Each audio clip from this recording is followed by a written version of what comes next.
Welcome to My Dreamy Drama Land, the magical place where every story takes you into another world.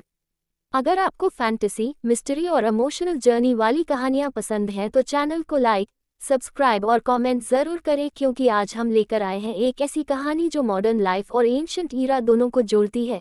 एक कहानी जिसका नाम है back in Jing dynasty, जहां एक ऑर्डिनरी हाई स्कूल गर्ल की life एक गोल्डन गेट से गुजरकर सेंचुरीज पीछे चली जाती है। इवलिन, एक इंटेलिजेंट और डिसिप्लिन्ड स्टूडेंट, अपनी स्टडी और रूटीन लाइफ में परफेक्शन का एग्जाम्पल थी। नेवी ब्लेजर, प्लाट स्कर्ट, नी सॉक्स पहने वो हमेशा अपने आईवी कवर्ड स्कूल के सामने नीटली खड़ी रहती थी। लेकिन उसकी मुस्कान के पीछे छिपा था एक रेस्टलेस सोल जो बुक्स के वेट से नहीं, फ्रीडम की क्रेविंग से भारी था। हर दिन स्कूल के बाद जब सूरज ढलता, इवलिन अपनी बोरिंग आइडेंटिटी को पीछे छोड़ देती।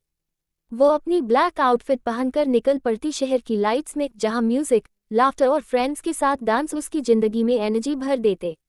वही मोमेंट्स थे जहां उसे लगता कि वो सच में खुद को जानती है। लेकिन एक रात सब बदल गया।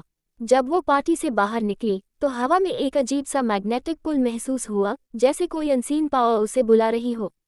वो चल पड़ी उस एनर्जी की दिशा में और अचानक उसके सामने एक पुराना, सुनहरा गोल्डन गेट नजर आया जो एक साधारण सिटी वॉल से जुड़ा हुआ था। उसने गेट को छूते ही एक ब्लाइंडिंग लाइट महसूस की और अगले ही पल वो हवा में उछलकर टाइम ट्रैवल कर गई सीधी जिंग डायनेस्टी के युग में। वहां की हवा में कोल स्मोक, स्पाइसेस और पुरानी जिंदगी की खुशबू थी। इवलिन ने चारों ओर देखा। लोग ट्रेडिशनल हैंडफ्यू ड्रेसेस में थे और मैनुअल टूल्स से काम कर रहे थे। कोई इलेक्ट्रिसिटी नहीं, कोई मॉडर्न कंफर्ट नहीं, बस नेचर का रिदम और पुराने राजवंश की शक्ति।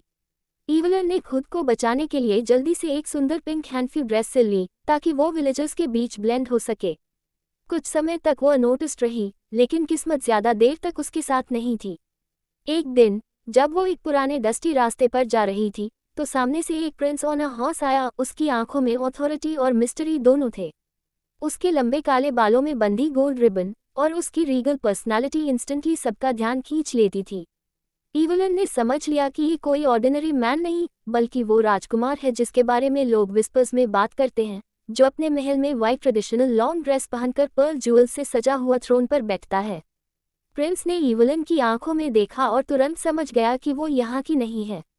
इवलिन के दिल की धड़कन तेज हो गई। उसे महसूस हुआ कि ये मुलाकात उसके लिए खतरा बन सकती है। उसने तुरंत एस्केप करने का फैसला किया। वो भागती चली गई, पुराने महल की दीवारों से निकलकर डेंस फॉरेस्ट में, जहां पेड़ इतने ऊंचे थे कि सूरज की रोशनी भी मुश्किल से पहुंचती थी। रात का अंधेरा गहराने लगा और वो अकेली, थकी हुई और डरी हुई थी। लेकिन इवलिन का स्पिरिट हार मानने वाला नहीं था। उसने ब्रांचेस तोड़कर और बड़े पत्तों को बांधकर एक छोटा सा टेंट बना लिया, एक टेम्पररी आश्रय जहां वो फाइनली ब्रीथ कर सके। वहां बैठकर उसने अपनी जर्नी को याद किया। एक मोमेंट पहले वो पार्टी में डांस कर रही थी और अब वो सेंचुरीज पीछे एक फॉरगॉटन डायनेस्टी में सर्वाइवल की फाइट लड़ रही थी।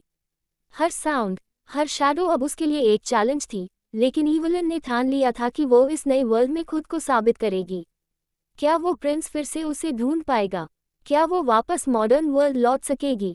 या उसकी किस्मत अब जिंग डायनेस्टी की एंशिएंट स्टोरीज में लिखी जा चुकी है?